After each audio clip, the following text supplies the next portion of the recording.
BBC Urdu کے programme سیربین میں خوش آمدید. ہمارے لندن اسٹوڈیو سے میں ہوں شفیع نقی جامعی. بین الاقوامی فلاحی ادارے آکسفیم کی نئی رپورٹ کے مطابق گزشتہ 9 سال میں آنے والی قدرتی آفات کے سبب 20 کروڑ افراد نقل مکانی کرنے پہ مجبور ہوئے. کئی مہینوں کی لڑائی کے بعد شامی فوج نے دولت اسلامیہ کے کنٹرول والے آخری شہر دیر الزور پر اپنا پرچم لہرا دیا. واٹس ایپ پر کسی کو غلطی سے پیغام بھیج دیا ہے، گھبرائیں مت، اب آپ یہ پیغام ڈیلیٹ کر سکتے ہیں، لیکن اس میں ایک کیچ بھی ہے.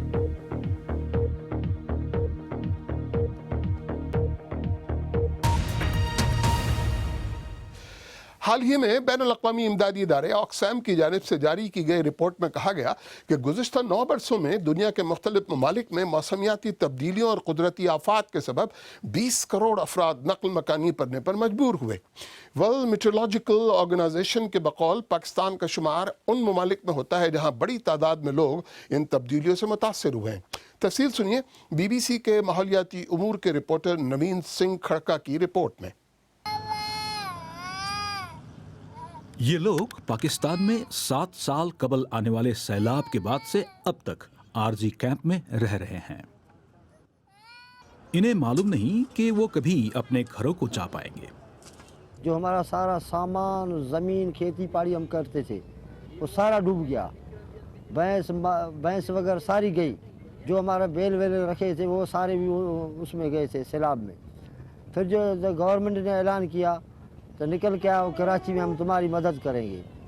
پھر ہم لوگ جو ہے نا سب کچھ ادھر ختم کر گئے، پھر ادھر کراچی میں آ گئے. دنیا بھر میں موسم میں شدت آئی ہے اور قدرتی آفات میں اضافہ ہوا ہے. ورلڈ میٹرولوجیکل آرگنائزیشن کے مطابق پاکستان ان ممالک میں شامل ہے جہاں شدید موسمی تبدیلیاں آئی ہے. سائنسدانوں کا کہنا ہے قدرتی آفات میں شدت کی وجہ موسم کی تبدیلی ہے. آکسفام کی رپورٹ کے مطابق اس تبدیلی سے زیادہ تر غریب ممالک کے لوگ متاثر ہو رہے ہیں.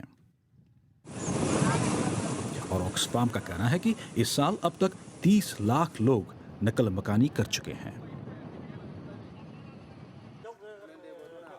لیکن قدرتی آفات کی وجہ سے نقل مکانی کرنے والوں کو ریفیوجیز کا درجہ نہیں دیا جاتا.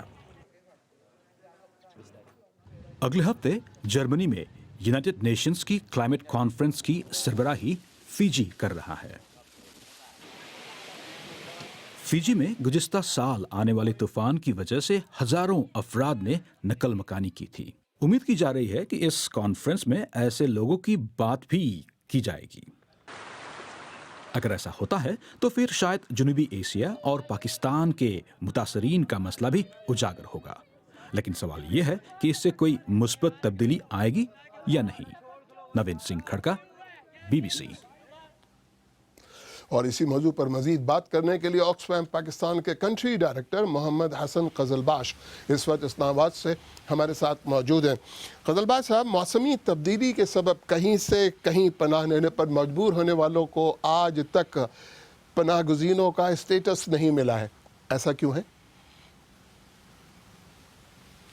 یہ اصل میں اس کے کافی پوائنٹس ہیں اور کافی ایشوز ہیں. پہلے بات تو یہ ہے کہ یہ میجورٹی لوگ انٹرنلی ڈسپلیسڈ ہیں. They don't cross a geographic یا پولیٹیکل بارڈر. تو یہ جو ڈسپلیس کمیونٹیز ہوتی ہیں یہ ان کو وہ ریفیوجی اسٹیٹس نہیں ملتا، ان کو ملتا ہے status as IDPs، internally displaced population. دوسری بات یہ ہے کہ یہ اکثر اور بیشتر یہ بہت غریب لوگ ہوتے ہیں، پرٹیکولرلی فرام دی جو یہ کوسٹل ایریا سے اور ریور لائن کمیونٹی سے لوگ ڈسپلیس ہو رہے ہیں. اور تیسری بات یہ ہے کہ ان میں زیادہ تر عورتیں اور بچے ہوتے ہیں. تو ان تینوں فیکٹرز کو مد نظر رکھتے ہوئے بہت مشکل ہو جاتا ہے کہ ان کو کوئی اسٹیٹس دیا جائے. اور ابھی تک کوئی لیجسلیشن ابھی گورنمنٹ نے پاس نہیں کی یہاں پہ تاکہ ان کو ریکگنائز کیا جائے. آکسفیم اور آکسفیم جیسے ادارے پاکستان میں کوشش کر رہے ہیں کہ منسٹری آف کلائمیٹ چینج کے ساتھ اور پروونشل گورنمنٹس کے ساتھ ان چیزوں کو ایڈریس کیا جائے. اور بنیادی چیز جو ہم دیکھ رہے ہیں کہ یہ زیادہ سے زیادہ عورتوں اور بچوں پہ یہ افیکٹ ہے. تو سر جب کلائمیٹ اڈیپٹیشن یا ماحولیاتی موافقت کا ایجنڈا اتنا وسیع ہے، اتنا کمپلیکیٹڈ ہے، تو موسم کے سطح ان لوگوں کے لیے کوئی منصوبہ بندی کیوں نہیں کی جاتی؟ رکاوٹ ہے کہاں پر؟ رکاوٹ دیکھیں بہت جگہ ہیں، لیکن بنیادی طور پہ ایشو ہے کہ جو سکیل ہے کلائمیٹ چینج کا اور کلائمیٹ چینج کا امپیکٹ کا جو سکیل ہے وہ بہت وسیع ہے. یہاں پہ آپ loss of mangrove forest, river line communities میں فلڈز، یہاں پہ پھر ڈراؤٹ کے ایشوز، اتنے پیچیدہ ایشوز ہیں، کمپلیکیٹڈ فیکٹرز ہیں، اور صرف کلائمیٹ کی وجہ سے نہیں ہے، پاورٹی اور آلسو بہت کلیئر فیکٹر.